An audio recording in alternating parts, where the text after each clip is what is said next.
Saint Lucia Carnival, long regarded as one of the Caribbean's most vibrant cultural celebrations, is now at the center of growing debate over whether the festival is losing touch with its cultural roots amid increasing commercialization.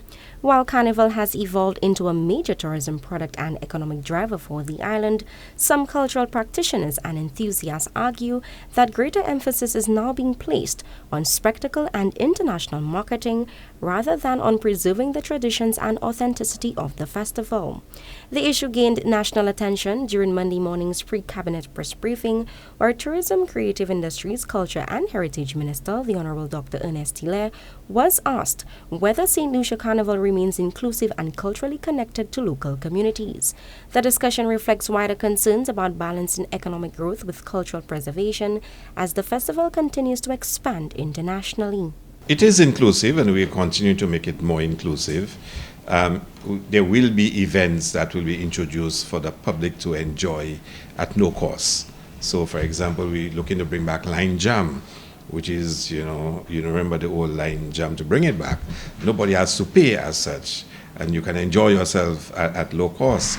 When you look at the cost of tickets for Calypso finals, for Soca finals, for King and Queen of the Bands, Panorama, they're very, very, very affordable. Very affordable. So the prices are not keeping out the public. While many traditional carnival staple events remain accessible to St. Lucians, some upscale private fetes with ticket prices quoted in US dollars have sparked concerns that Carnival is becoming more geared toward international visitors. Critics argue the trend affects affordability and inclusivity.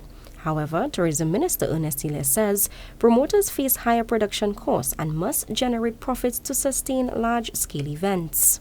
But if you want to go to a pop or you want to go to an escape, then hello, you have to be prepared to pay the price. You cannot want to go for the finesse and for the high-valued experience and not want to pay the cost of it. Now, the truth is, to be honest with you, they cost money to put on. I can tell you. My historical involvement, even in jazz, do you know how much it costs to put on one of those events? But Carnival, there's no way we make anywhere near the monies that we spend on a show for Carnival. The prize money, the cost of infrastructure, it costs a lot of money. And I know, for example, if Color Me Red, which, every year. And when you bring an artist like Marshall, trust me, when you look at the riders, the song system they want and all the provision they want, it costs a lot of money, a lot. So therefore, the ticket sales, do add up to make it. So if you want to go to all the breakfast fetes and all, all of them, you have to be prepared to pay the money because it costs money. Addressing concerns that the festival has become over-commercialized, Minister Hilaire weighs in, offering his unique perspective. I don't know that we have over-commercialized Carnival. I think in many ways, a lot of the promoters have to make back their money. We don't have heavy sponsorship like we used to. I recall telling individuals in the early days when in Red Carnival, I can remember the amount of money used to raise for sponsorship. That don't really exist anymore. The bands are struggling. People believe, the Zuvos and the Just for Fun and Fusion, they make a lot of money. That's not the case. Sometimes people have to put up mortgages and put up all kinds of stuff just to get cash flow to make it happen for the year.